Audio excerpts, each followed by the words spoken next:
What's up, bitches? We're back again, and this time they ask us to determine the radius, center, and the interval of convergence for this series in exercise 5. So, what we know is that if this is written in a power series form, and what is a power series form? It's the following. It's an times x minus c to the nth. We can make a summation as well. Alright, so when we look at this, there's something different in this form as opposed to in this one. And what is that? It's that we have a factor in front of the x. So we need to rewrite it in this form in order to find the center.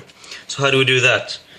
We can write that it's equal to the sum of n equals to 0 to infinity of n cubed times 2 times x minus 3, both brackets closed, and to the nth. Easy. And this will then be equal to, I rewrite it in a nicer form,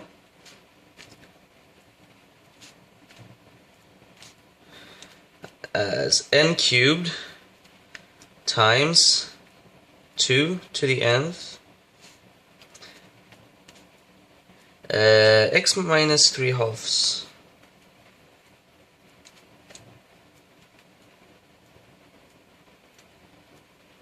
to the nth. So now we know that c is equal to 3 halves. This is our c, this is our x, and this is our an. So now we have this form. And how do we find the radius? Well, we use it. We use this formula. 1 over the radius is equal to an plus 1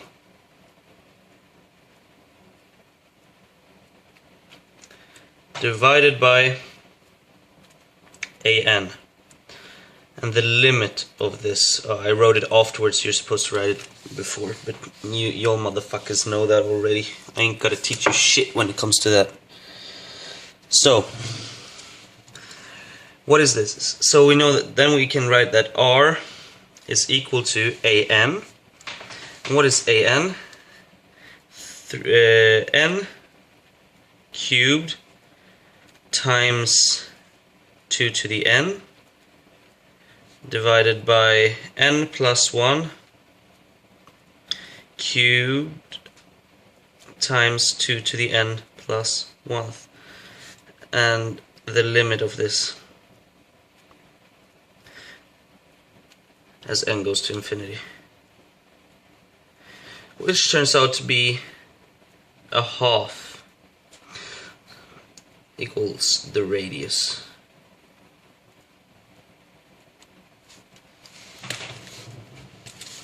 And for the interval of convergence, it's simply, let me adjust the focus so you can focus on my glorious handwriting. So we know that the interval of convergence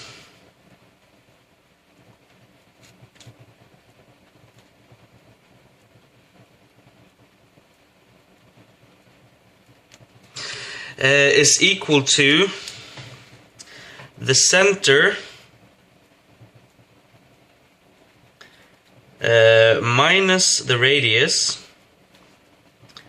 to the center plus the radius. If we draw it on a number line, we have the center, and here we have minus r, and here we have c plus r. Here is c minus r, of course. So this.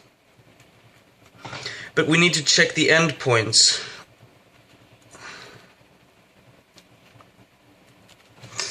And the reason for that is whether we should include the boundaries or not. What happens as we go to the end piece, when we go all the way, so to speak.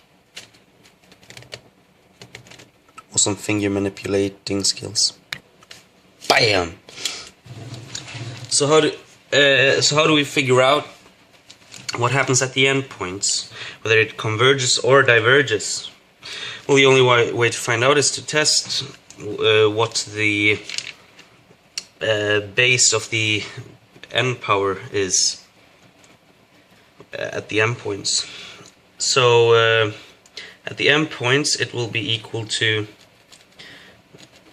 don't fail me pen, the summation from n equals to 0 to infinity of n cubed times 2 to the nth times x, which will be equal to let me see, it will be equal to the center minus the radius. No, wait here. If we go up here, this is our yeah, we'll simply use the radius test. We'll plug in the radius for x, basically, and when we do that, we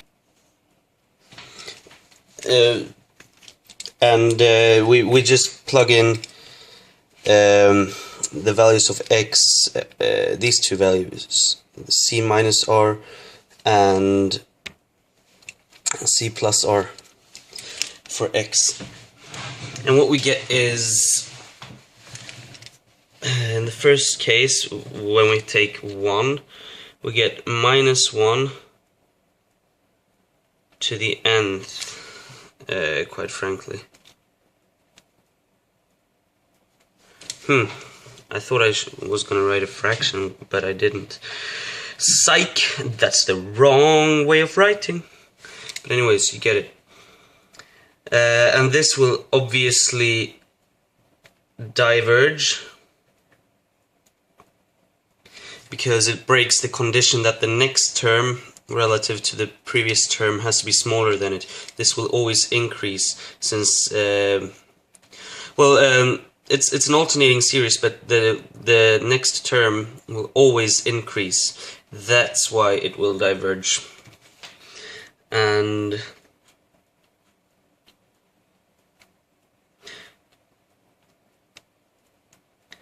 times then we get 1 if we plug in, this is for x equals 1, and here's for x equals 2, 3